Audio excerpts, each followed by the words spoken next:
Graça e paz a todos vocês. Que o amor do Pai, do Filho e do Espírito Santo seja com todos nós neste bom dia, Espírito Santo. Que esta palavra que compartilharei com os irmãos venha manifestar no seu coração a certeza, a fé de que tudo pode ser diferente na nossa vida se nós obedecermos a palavra de Deus. Saiba, meus amados irmãos e irmãs, que o trabalho priorizado, ou priori do inferno, é um só. Qual o maior alvo do diabo contra a sua vida, contra a minha vida? A desobediência. Essa é a prioridade de Satanás. A prioridade de Satanás não é que você seja pobre. A prioridade de Satanás não é que você não ganhe dinheiro. Ele não tem problema em você crescer profissionalmente. O diabo não tem problema em ver você com sucesso, porque o sucesso e o dinheiro são portas fortíssimas para ele te levar à desobediência, para ele te levar a uma vida infiel a Deus. Eu sei o que eu falo com muita humildade a vocês, porque eu saí de uma família muito pobre, fui criado praticamente, eu sempre digo, sem pai e sem mãe. Fui conhecer de fato a minha mãe aos 24 para 25 anos, então eu não fui criado com mãe. E meu pai nunca foi de verdade um pai fiel, um pai normal. Tudo era na ignorância, tudo era no grito, no berro, no xingo, estigmatizando eu e meus irmãos, que seríamos vagabundos, que sofreríamos muito. Ele só lançou maldição a vida toda. Bêbado, mulherengo, mentiroso, mal pagador. Tudo isso era o fruto que eu aprendia na minha casa com meu pai. E a minha mãe? Se eu fui conhecido aos 25 anos, não preciso nem te perguntar o que é que eu aprendi com ela. Concorda? Porque logo pequeno nos abandonou. Então o que eu aprendi? Então eu cresci na minha vida aprendendo na universidade da vida. Graças a Deus. Nunca fui depressivo, nunca fui revoltado, nunca descontei nada em ninguém. E isso me fez um homem determinado, um homem valente, guerreiro, que não joga toalha branca, extremamente humilde, dependente com Deus e bondoso com as pessoas necessitadas.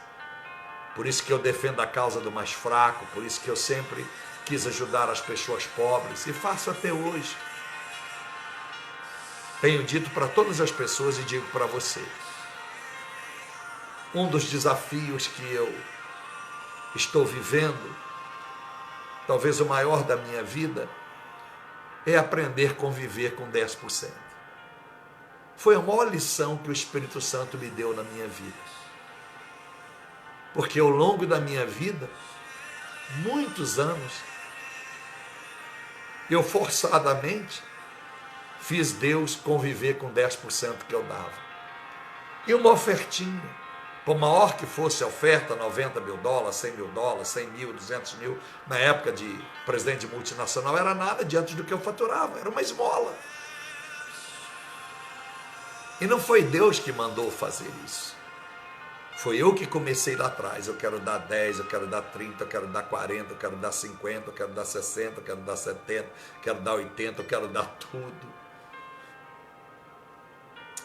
E muitos anos, enquanto a Alice era mais menorzinha, em que não precisava pagar faculdade, gastar com carro, com despesas extras de uma moça de 28 anos, né? Quando começou a ter a sua idade, 16, 15 anos para frente, o gasto aumentou. Uma criancinha pequenininha, você compra bala, chicletes, pirulito, O material escolar é pouco. São livros didáticos bem baratos. Ela fica em casa com você. A criança aceita qualquer coisa. Uma pipoca alegra ela. Não é que o seu filho cresce como a minha e ele se torna uma maldição na vida, não. Já começa quando vira mocinha, já começa. Você tem que, como pai e mãe, fornecer as coisas de mulher no dia da mulher, fornecer para ela a condição, ela começa a ter que fazer a unha, cuidar do cabelo, as despesas começam a aparecer. E quanto mais você ama, mais o seu filho é bom para você, você quer dar a sua vida por ele. Então até a lista pequenininha, eu cheguei a dar 100% do que eu ganhava. E o que eu vivia já era dívida para o mês seguinte. Era assim. Mesmo que não fosse para Deus diretamente, uma das intrigas da mãe da minha filha era que toda vez que eu saía para comer com as pessoas da igreja, eu pagava a conta. Ela disse: como pode você querer pagar a conta da todas as pessoas? Ela ficava revoltada. Mas isso vinha do meu coração. Porque eu lembro que na minha pobreza, ninguém nunca pagou nada para mim. Eu lembro que nunca ninguém olhou para mim. Eu lembro que eu nunca tive uma bicicleta, eu nunca tive uma bola de couro, eu nunca tive presentes bons. Nunca. Eu fui experimentar uma vida melhor quando eu fui para a América. Eu já tinha 19 anos, para 20 anos. Eu nunca tive uma vida fácil. E não é por isso que eu me tornei um avarento e não abençoo as pessoas. Isso me fez com que eu abrisse as minhas mãos e abençoasse a todas as pessoas que eu vejo em dificuldade. Então eu tinha prazer como hoje. Eu não saio para lugar, raramente eu permito que alguém pague a conta. Está no meu coração. Então, quando eu me converti, vi a Bíblia e disse: olha, melhor dar do que receber, partir o seu pão com o próximo. Então, quando isso se tornou lei na minha vida, já não foi tão fácil como eu fazia esporadicamente. Agora, eu sabia que eu tinha que fazer agora, porque essa era a vontade de Cristo. E eu te ensino o que eu ensino para minha filha. Toda vez que você for tomar uma atitude, for vestir uma roupa, a senhora, para não vestir uma roupa indecente, o senhor para não andar como um playboy, quando você tem que respeitar a estação e o tempo da tua idade, é olhar para o espelho e se perguntar: Jesus no meu lugar, o que ele faria? O que Jesus vestiria no meu lugar? Como Jesus agiria nesta mesa em que eu estou, com mais pessoas aqui a comer? Eu tomei um refrigerante, nem assim que o povo faz. Você comeu batata, você tomou cerveja, você comeu 2 sanduíches, eu só comi um. As pessoas vivem essa miséria. Mas eu aprendi na minha vida a ser canal de bênção. E não tenho nenhum arrependimento se em algum momento desse houve algum aproveitador na mesa em que eu estava sentado. Eu não perdi nada, eu só fiz o bem. Ninguém trapaceia com Deus. Pode ter tentado trapacear comigo, mas há um Deus justo que vê tudo. E o que planta se colhe. Aqui ou na vida eterna do inferno, ou na vida eterna do céu de luz. Então, meus amados irmãos, eu aprendi e tenho aprendido, é onde eu quero que você entenda, foi um desejo meu de conviver com 10%. Então, para viver com 10% não é fácil. É como se eu olhasse para o banco e visse que lá tem muitos números. Mas eu não posso tocar naquele dinheiro. Porque não se faz voto de tolo com Deus. Já está em Eclesiastes, capítulo 5, versículo 2 adiante. Por que irarias tu a Deus fazendo um voto e não cumprir? É melhor que não faça, está escrito. Porque será voto de tolo, então não pode se quebrar. Então você imagine, é como se eu precisasse amanhã de 10 mil reais e eu tivesse 100 mil na conta. Eu vou dar um exemplo. Mas a minha parte desses 100 é só 3 mil. Como é que eu faço? Ah, vou pegar emprestado de Deus. É assim que muita gente faz. Vou pegar emprestado com Deus, aí mês que vem eu dou. Não se mexe no que é de Deus. Porque já diz Levíticos 27, o que se dá a Deus é sagrado. É por isso que 99% das pessoas que frequentam templos evangélicos ou igreja, não importa qualquer que seja a denominação, são miseráveis. Porque toca em Deus. Aí é melhor você não servir a Deus, ser como um ímpio, que prospera. Não tem fidelidade à Bíblia, não conhece a Bíblia, não tem temor de Deus. É um Deus genérico em que eles servem. Mas quando você passa a fazer um voto com Deus, eu quero servir a Jesus, e você confessa dizendo toda hora que você é crente, que você é cristão, você está dizendo que você precisa seguir o que Cristo mandou você seguir. Então aí, o próprio Deus coloca a mão para você não prosperar. Eu sempre cito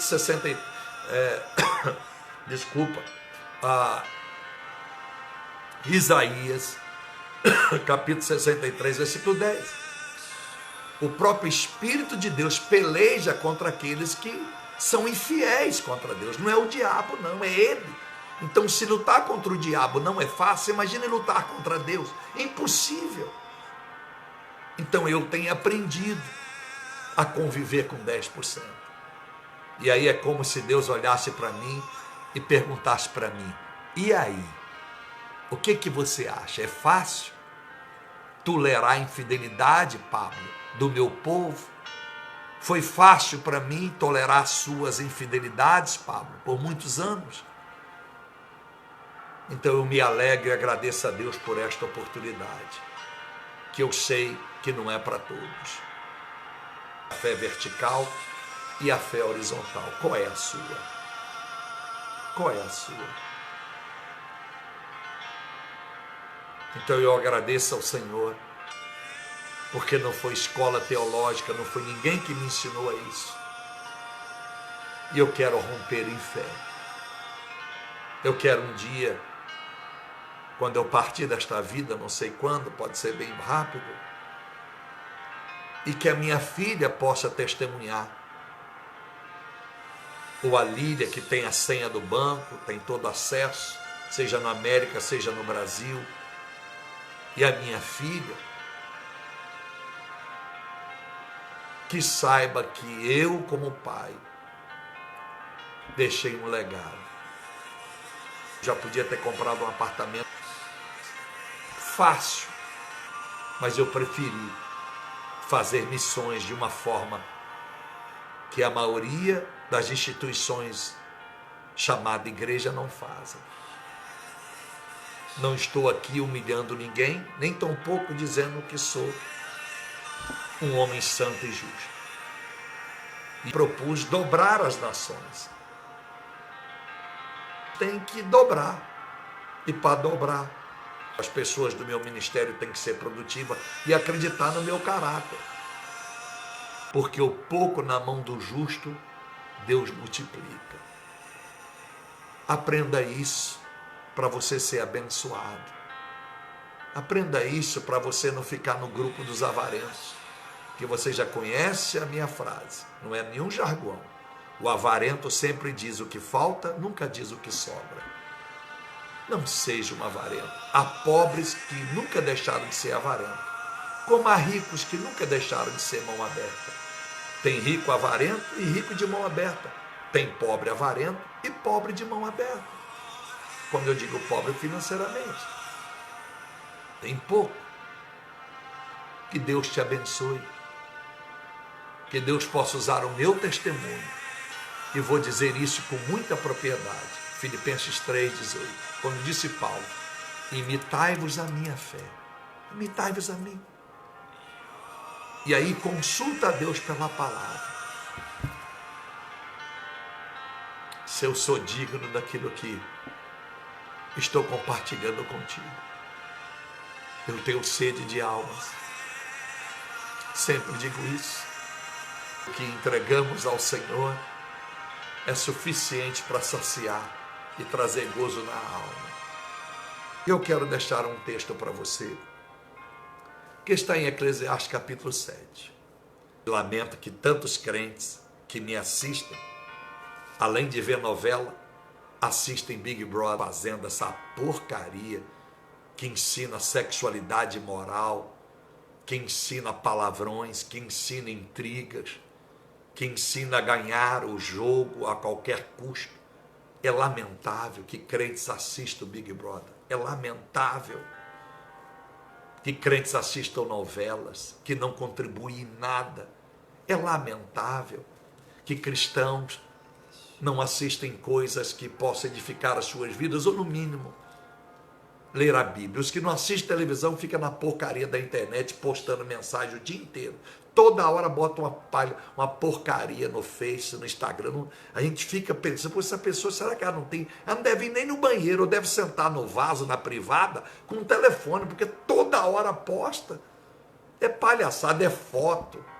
Oh, meus irmãos, as irmãs é foto sensual, é foto mostrando o rostinho, a maquiagem. A senhora está querendo conquistar homem na sua rede social? Que coisa vergonhosa, me perdoe, que coisa vergonhosa, que coisa vergonhosa.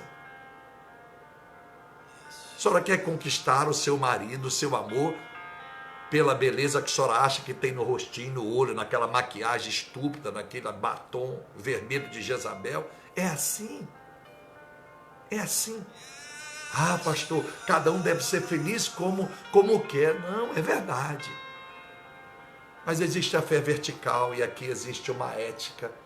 E eu não sigo o livro de Chico Xavier, nem de Allan Kardec, nem dos budistas, nem o Torá dos islâmicos. Eu sigo a palavra de Deus.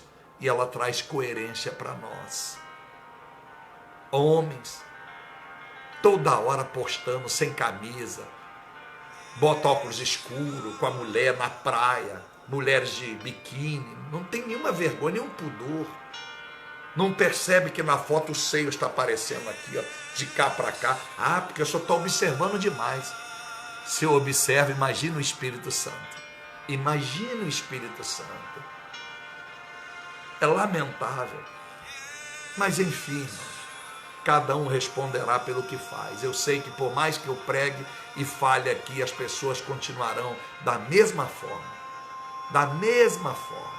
A falta de interesse pela leitura bíblica, por oração, por filmes bíblicos. Tem muito filme bíblico, ficam vendo séries da internet. Netflix, que deveria ser uma bênção para sair do canal aberto, virou uma praga na vida dos crentes, que ficam só vendo séries. A minha filha entrou no negócio desse há um tempo atrás. Ela era o André lá atrás, e eu ficava ouvindo aquela palhaçada. Estou seguindo não sei o que, Prison Break, estou seguindo isso, eu só ouvindo a história. Disse, isso aí uma hora vai dar mal. Só Deus é que sabe. Ora, isso aí vai dar mal. Então, é uma forma de eu te ajudar. Lembra da carta de Paulo, 2 Coríntios capítulo 7? A tristeza que eu vos causo é para o arrependimento que trará salvação. Ainda que se o pese, porque eu sei que muita gente vira o rosto para mim. Eu não sou a má pessoa, não sou o anjo Gabriel, mas se eu fosse mau, eu não matava a fome, eu não me preocupava em viver com 10% e matar a fome de tantas pessoas. Que Deus te abençoe mais uma vez. O Espírito Santo manda falar e eu tenho que falar. Diz assim: melhor é ir à casa onde há luto do que ir à casa onde há banquete. Isso é verdade? Não. As pessoas que estão em luto, ou estão em desespero, ou não estão felizes. Quando você não está feliz com alguém que partiu, a verdade, as pessoas culpam o governo, culpam a vacina, culpa isso, culpa aquilo, quando na verdade indiretamente estão culpando a Deus. Estão culpando a Deus, porque quem é culpado? Se tem uma culpada, foi Deus, mas Deus não é culpado. A culpa é nossa, que desprezamos tanto o mundo, sem a necessidade de ter um Deus sobre ele, que agora vivemos um Deus sem mundo, e o mundo está pagando a fatura. Então é verdade que é melhor ir à casa onde há luto? Não, ninguém quer ir na casa. Tem quantas pessoas dizem, pastor, eu não vou em cemitério, eu tenho pavor, pastor, eu não gosto de ir em velório. Muitas pessoas, você deve conhecer alguém assim, pastor, eu não gostaria de luto na minha casa. Ninguém quer, mas isso é real e vai acontecer, de uma forma ou de outra, em algum dia. Mas bastou o coronavírus vir para abrir a mente, é verdade, a gente pode morrer. Então fica todo mundo chorando na hora que toma vacina. Todo mundo chora, você já viu isso? A quantidade de gente que se emociona. A salvação da vida chama-se Jesus Cristo, o arrependimento, a comunhão com o Pai, com o Filho e com o Espírito Santo. O caráter que o povo perdeu, que o mundo jogou na lata de lixo, e que a igreja precisa rever os seus conceitos eclesiásticos, as suas doutrinas manipuladas por homens.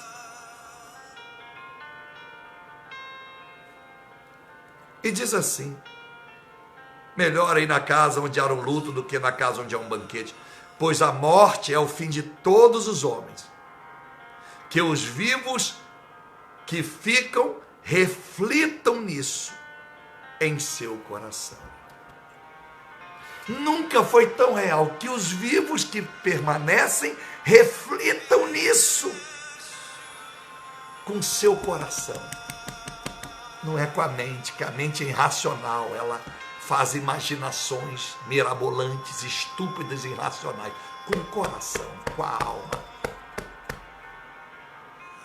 Nunca foi tão real, pelo menos dos meus 58 anos de vida, ver que agora os que estão vivos estão refletindo na casa dos que estão em luto.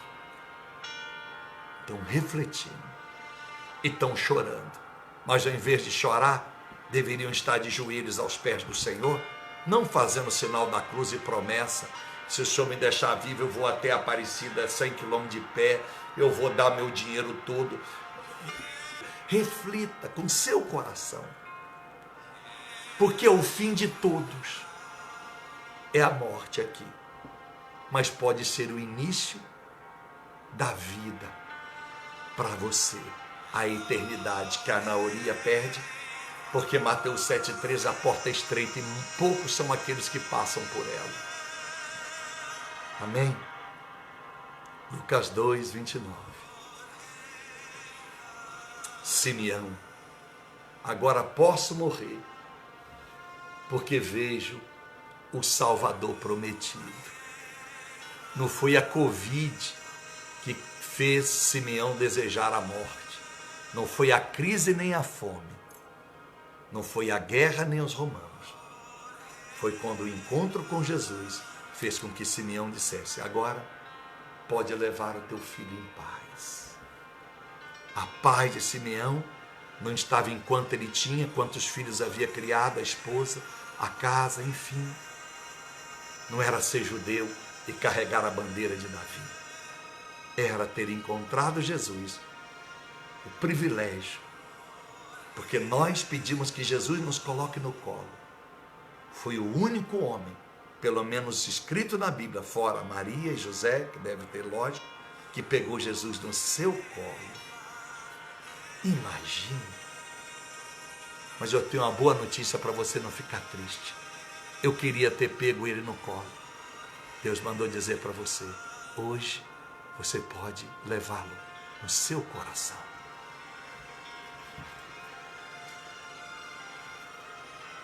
Senhor meu Deus e nosso Pai, eu te agradeço, eu te louvo, na beleza da sua santidade, de joelhos aqui, para uma reflexão nossa, que Eclesiastes capítulo 7, versículo de número 2, também seja para nossa reflexão, mas refletir com o coração, porque a nossa mente pode estar deturpada com tantos afazeres e coisas que nós colocamos na cachola e tomou o tempo nobre do Senhor. Tenha misericórdia da família dos enlutados. Porque, como diz o texto, os que ficaram vivos, que reflitam nas suas vidas, que possam meditar no que pode acontecer com eles também, com todos nós. Porque não morreu 300 e poucas famílias. Não são só essas que estão em luto, nós também estamos. Porque é uma morte espiritual no ar.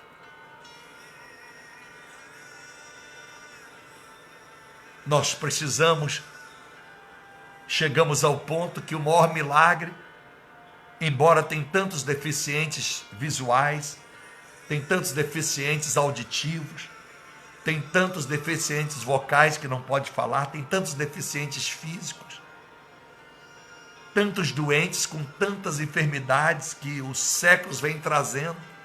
Por isso, a indústria que mais cresce é a farmacêutica no mundo, é os laboratórios, é os que ganham trilhões e quatrilhões de dólares no mundo inteiro, é os que mais crescem. Porque, meu Deus, há poucos anos atrás, tinha mais boteco num bairro de periferia do que farmácia. Hoje tem mais farmácias na periferia e na Zona Sul do que em qualquer outro lugar que pudéssemos imaginar, isso no mundo inteiro. Nos Estados Unidos, um país de primeiro mundo, a cada cidade, a cada lugarejo, a cada vilarejo, tem uma rede de drogaria 24 horas aberta. E que pessoas estão sempre batendo a porta à madrugada. Por que uma drogaria fica aberta de madrugada e o restaurante fecha meia-noite, 1 hora, 2 horas da manhã? Por que a maioria dos supermercados fecha, o comércio fecha? Porque as pessoas têm necessidade da farmácia, que também fica aberta no horário comercial, de ser procurada na madrugada. Quer dizer, as pessoas estão mais dependentes da farmácia do que do restaurante. A farmácia se tornou mais importante estar aberta do que delegacias, do que UPAs, postos de saúde no nosso país. Ajuda-nos, meu Deus e meu Pai. Ajude-nos a entender que o que nós precisamos é curar a nossa alma, é curar a nossa vida, tirando de nós a impiedade, a iniquidade, a transgressão, e lutarmos para viver uma vida limpa, num reduto aonde a santidade aflora, aonde, meu Deus, o seu nome prevalece, aonde o seu nome é sobre todo nome, aonde as coisas do Senhor são as prioridades da nossa vida. Que nós tenhamos uma semana melhor do que a que passou, uma semana de reflexão, de amor ao próximo, uma semana de temor, de reverência, seja na mente, seja no coração, seja na palavra, seja nos olhos, seja no ouvido, nos ouvidos, seja em tudo que possa ter feito. Ajuda, meu Senhor, que haja um equilíbrio, que eu seja a luz para os gentios, que eu seja um canal de bênção para a própria igreja, e que todos nós possamos assim desejar o mesmo, porque o evangelho não é exclusivo do Pablo, não, a glória é do Senhor, o Senhor não compartilha ela com ninguém, a glória é sua, a honra e o mérito é do Senhor. Que todos nós possamos buscar essa responsabilidade para nós, esse compromisso, e possamos semear, meu Deus, nesse mundo tribulado, neste mundo que está, meu Deus, vivendo o temor da morte, crianças depressivas, os suicídios não estão sendo comentados pelas redes de telecomunicações, tem crianças, jovens, adultos deprimidos, se suicidando, muita gente quebrando, vários lugares com placa de aluguel, de venda. Meu Deus, tenha misericórdia de nós. A misericórdia que eu peço é que haja arrependimento, que haja mensagens frutíferas saindo da boca dos arautos, dos atalaias da fé, neste país e neste universo do Senhor. Que nós possamos, meu Deus, chorar, porque recebemos o perdão do Senhor e estamos livres, meu Deus, da condenação eterna. Ajuda, meu Senhor e meu Deus, que nós sejamos relevantes esta semana para a obra do Senhor. Sejamos colunas do teu reino, cada um no seu ministério e na sua igreja. Eu abençoo a todos que têm sido, meu Deus, seguidores, não de mim, mas do Jesus que nós pregamos aqui. Eu abençoo a todos que têm pago o preço, ajoelhado, não têm olhado a hora, têm sacrificado a sua madrugada, têm sacrificado o seu sono. Meu Deus, para honrar o Senhor. Eu estendo as minhas mãos e abençoo a todos vocês. Que a bondade do Senhor seja com vocês. Que esta semana seja uma semana branda. E isso vai depender das escolhas que nós todos vamos fazer. Faça a escolha certa. Peça o Espírito Santo para não se apartar de você, porque Ele é o porta-voz do Pai e do Filho. Ele te guiará. João 16:13. Vai te guiar. Caso você esteja no caminho errado, Ele vai te ensinar tudo. João 14:26. Ele vai te lavar, Tito 3:5. Ele vai confirmar que você é filho, não apenas criaturas, Romanos 8:16. Ele vai encher a sua vida, Efésios 5:18.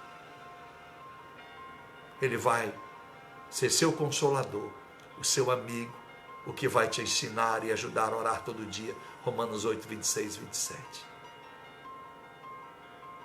Fica na paz. Até amanhã, querendo o Senhor. No bom dia, Espírito Santo. Tchau.